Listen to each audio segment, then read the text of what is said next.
Chapter 5. Then came all the tribes of Israel to David unto Hebron, and spake, saying, Behold, we are thy bone and thy flesh. Also in time past, when Saul was king over us, thou wast he that leddest out and broughtest in Israel. And the Lord said to thee, Thou shalt feed my people Israel, and thou shalt be a captain over Israel. So all the elders of Israel came to the king to Hebron, and King David made a league with them in Hebron before the Lord, and they anointed David king over Israel. David was 30 years old when he began to reign, and he reigned 40 years. In Hebron he reigned over Judah 7 years and 6 months, and in Jerusalem he reigned 33 years over all Israel and Judah. And the king and his men went to Jerusalem unto the Jebusites, the inhabitants of the land, which spake unto David, saying, Except thou take away the blind and the lame, thou shalt not come in hither, thinking David cannot come in hither. Nevertheless David took the stronghold of Zion, the same is the city of David.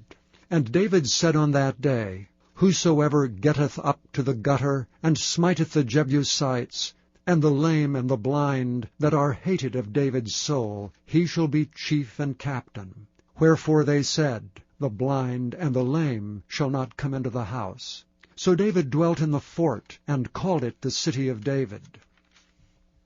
And David built round about from Milo and inward. And David went on, and grew great, and the Lord God of hosts was with him. And Hiram king of Tyre sent messengers to David, and cedar trees, and carpenters, and masons, and they built David an house. And David perceived that the Lord had established him king over Israel, and that he had exalted his kingdom for his people Israel's sake. And David took him more concubines and wives out of Jerusalem, after he was come from Hebron. And there were yet sons and daughters born to David.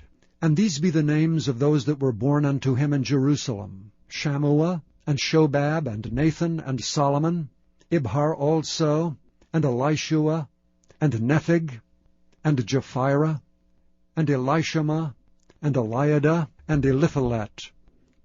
But when the Philistines heard that they had anointed David king over Israel, all the Philistines came up to seek David, and David heard of it, and went down to the hold. The Philistines also came and spread themselves in the valley of Rephaim. And David inquired of the Lord, saying, Shall I go up to the Philistines? Wilt thou deliver them into mine hand? And the Lord said unto David, Go up, for I will doubtless deliver the Philistines into thine hand.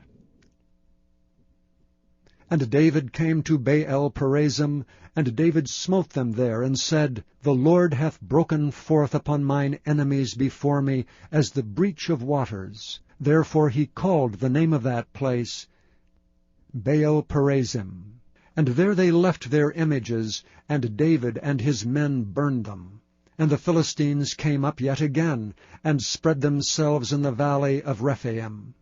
And when David inquired of the Lord, he said, Thou shalt not go up, but fetch a compass behind them, and come upon them over against the mulberry trees.